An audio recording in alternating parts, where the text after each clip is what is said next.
JUNIPERDEV recently hosted her very own game jam, the very serious JUNIPERDEV game jam. If you didn't know, game jams are events where a bunch of game developers gather and each make their own game, sometimes in teams, and all games have to be based around a theme. In this case, the theme was Spin to Win. So I decided to do the very first thing that came to my mind. What if you're a wheel, and you have to defeat dice in turn-based combats? The spin to win aspect would come by you having to change the odds of different actions that you can use, and then a wheel spins and selects one at random. I knew that I had to get this right, as the description for winning says. This is a very serious game jam, so there are obviously insanely high stakes. You can expect your life to begin fraying away before your very eyes should you fail. So let's get building! Okay, I'm not gonna do this format again. I started off the game by drawing the wheel and dice sprites. I know that you should always make the game work first, but I couldn't help it. A huge aspect of turn-based combat is the UI, like most other games, but it's even more important here. So I watched a few tutorials and ended up with this. Alright, UI is done, so now let's make this turn-based. And now, the game plays itself! Alright, I know it doesn't really seem like much, but this is huge. Let me just... There we go.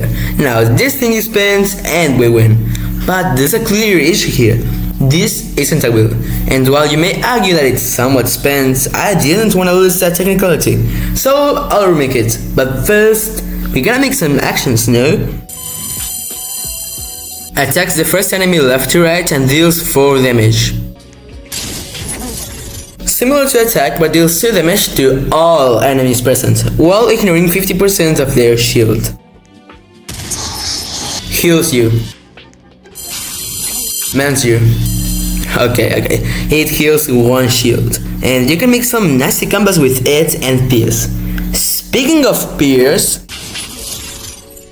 deals 5 damage, ignores all shield, and reduces shield of the first enemy left to right, while taking 1 shield away from you. And finally, this is a reference to one of JUNIPERDEV's videos. Specifically, I made a turn-based combat game in Scratch, where one of the attacks is Risk. In my game, it deals 8 damage to the closest enemy, or 12 damage to you. With those attacks done, I can finally draw a wheel sprite to make it spin. I originally wanted each segment size to change depending on their chance of being picked, but that's way too hard. Doesn't matter, it spins and that's that. Alrighty, time to talk about the enemies. Each dice has their own unique gimmicks, so let's start off with... It's the standard dice, and only really takes 2 hits to kill, but do not let that fool you. 3 or 4 of these will make you lose if you're not careful.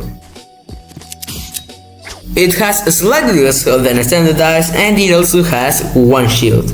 This is probably a good time to tell you about the shield mechanic. Basically, shields reduce incoming damage by the amount of shields you or the enemy has. If you were to deal 4 damage and the enemy has 2 shields, then you'd only deal 2 damage.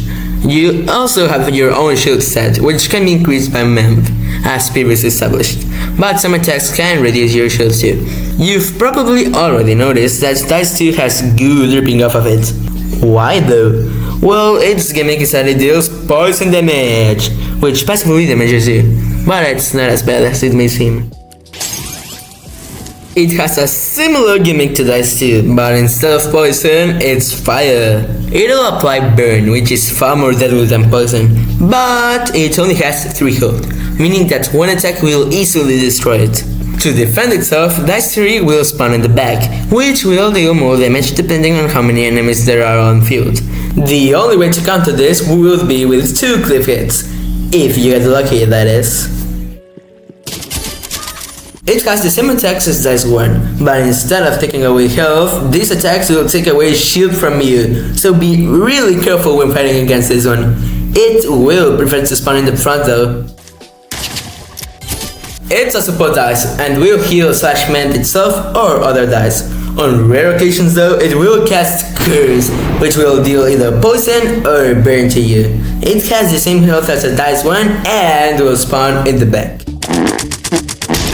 It acts as a body blocker for other dice. It has 1 damage in attack, which does very little damage, and to be fair, each other enemy also has it. and also has a self-heal like Dice Pad, although this is somewhat rare. That said, this highlights a huge problem with my current attack system, and that is that attacking one single enemy at a time is boring and repetitive. Cliff does exist, but it's not awesome really. So let's remake one of these actions. Let's see what we can change. Attack? No, it's too important. Cleave? I mean, it's kinda bad, but it has its uses. Obviously, we can't remove neither heal or mend, so that leaves space and the risk. Okay, risk is a reference, so I kinda wanna keep it in, and it also has its uses. If you're getting annihilated and you're gonna get killed the next turn either way, it'd be good to take the gamble. So that leaves space. Huh? What's space? Oh, I think I already remade it. Meet Days, a name inspired by a certain blocking game. Its gimmick is simple. It deals the same damage as a normal attack, reduces shield, and ignores 25% of shield when damaging. But it also deals 2 damage to the second closest enemy, which may not seem like a lot, but this turns Days into a better version of attack. To balance this, each time you use it, you lose 3 health, so spamming it will get you killed.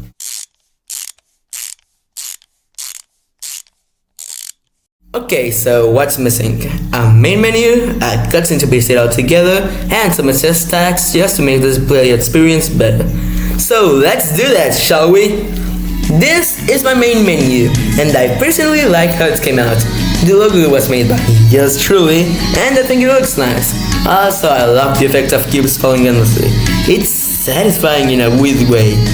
Okay, you might be wondering what the lore is. That's for you to find out. Yes, that's how I get you to play the game. And I'll also take advantage of the fact that I'm doing shameless advertising right now to talk about my Discord server. If you like what I'm doing, go join it. I'm somewhat active there and I show you all what I'm up to. So if you don't want to wait for another video, join the Discord. And to top it all off, I also added some stats to the main gameplay, like kills, time spent, your current round, and difficulty.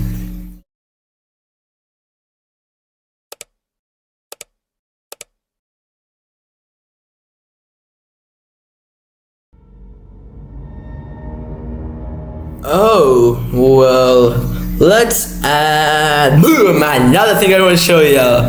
Just kidding, it's a bar in the bottom that increases and decreases. So the big question, did I win the game yet?